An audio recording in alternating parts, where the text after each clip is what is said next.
రాజమండ్రిలో కల్తీపాల ఘటన తీవ్ర విషాదం నింపిన వేళ రాష్ట్ర వ్యాప్తంగా ఫుడ్ సేఫ్టీ అధికారులు అప్రమత్తమయ్యారు. పాల సరఫరా కేంద్రాలు, డైరీలలో తనిఖీలు ముమ్మరం చేశారు.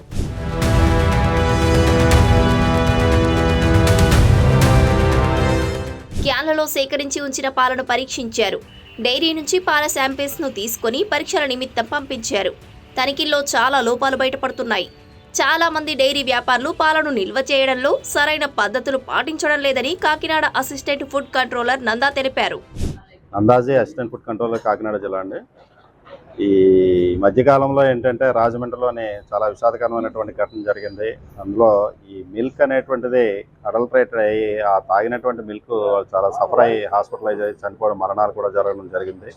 సో దాన్ని పురస్కరించుకుని ఫుడ్ సేఫ్టీ కమిషనర్ గారి ఆదేశాల మేరకు, అలాగే డైరెక్టర్ ఫుడ్ సేఫ్టీ వారి ఆదేశాల మేరకు ప్రతి జిల్లాలో కూడా ఈ స్పెషల్ డ్రైవ్ అనేటువంటిది కండక్ట్ చేయమని అన్నారు. ఈ డైరీస్ అయితే ఉన్న మిల్క్ సప్లై పాయింట్స్ కానీ లేకపోతే డైరీస్ కానీ ఏమైనా ఉన్నట్లయితే వాళ్ళు ఇస్తున్నటువంటి అక్కడ పాలు అనేటువంటివి సరైనటువంటి పాలా, లేకపోతే ఏమైనా వైలేషన్స్ ఏమైనా ఉన్నటువంటి అడల్ట్రేషన్ ఏమైనా ఉందా లేదా అనేటువంటి దాని గురించి ఈ స్పెషల్ 2 రోజులు ఇవాళ రేపు కూడా స్పెషల్ ఇన్స్పెక్షన్స్ కండక్ట్ చేయమని అన్ని జిల్లాలకు ఆదేశాలు ఇవ్వడం జరిగింది. దానిలో భాగంగానే ఈరోజు ఫుడ్ సేఫ్టీ ఆఫీసర్ సుబ్బారావు గారితో పాటు ఇక్కడ ఇన్స్పెక్షన్ వచ్చాము.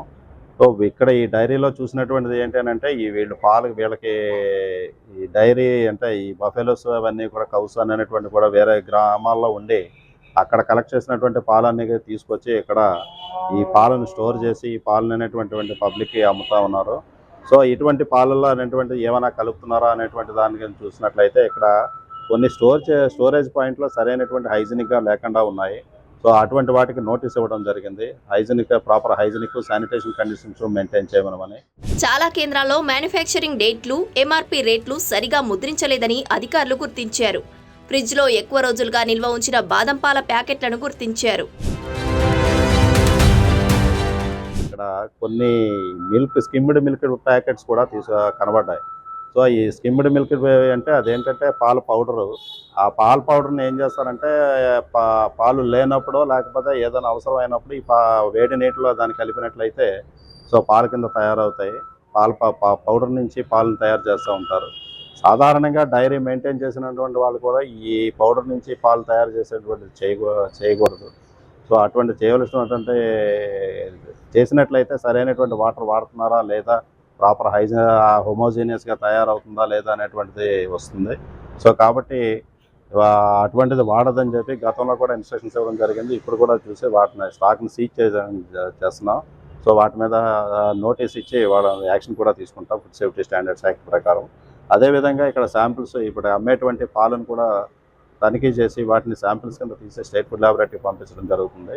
సో అందులో ఏమైనా స్టాండర్డ్స్ లేకుండా ఉన్నా కూడా, అంటే సబ్ స్టాండర్డ్ అయినా లేకపోతే అన్సేఫ్ అయినా, ఒకవేళ ఏమైనా ఫారెన్ మెటీరియల్ ఏమైనా కలవటం వల్ల అన్సేఫ్ అయినా కూడా వాళ్ళ మీద క్రిమినల్ కేసెస్ అనేటువంటి తీసుకోవడానికి యాక్ట్ ప్రకారంగా తీసుకుంటాం. అపరిశుభ్రంగా ఉన్న పాల కేంద్రాలకు అధికారులు నోటీసులు జారీ చేశారు. పాల కేంద్రాలకు మంజూరైన అనుమతి పత్రాలతో పాటు శీతలీకరణ చేసిన పాలను అధికారులు పరిశీలించారు. అపరిశుభ్ర ప్రాంతాల్లో పాలను అమ్మకూడదని వ్యాపారులను ఆదేశించారు. పాలలో కల్తీ ఉన్నట్లు తేలితే కఠిన చర్యలు తీసుకుంటామని హెచ్చరించారు.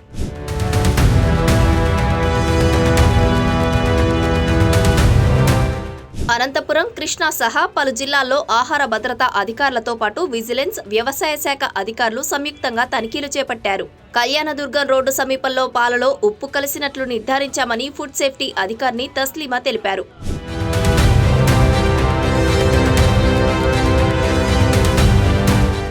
రాజమండ్రి కల్తీపాల ఘటనలో మొత్తం 6 మృతి చెందారు.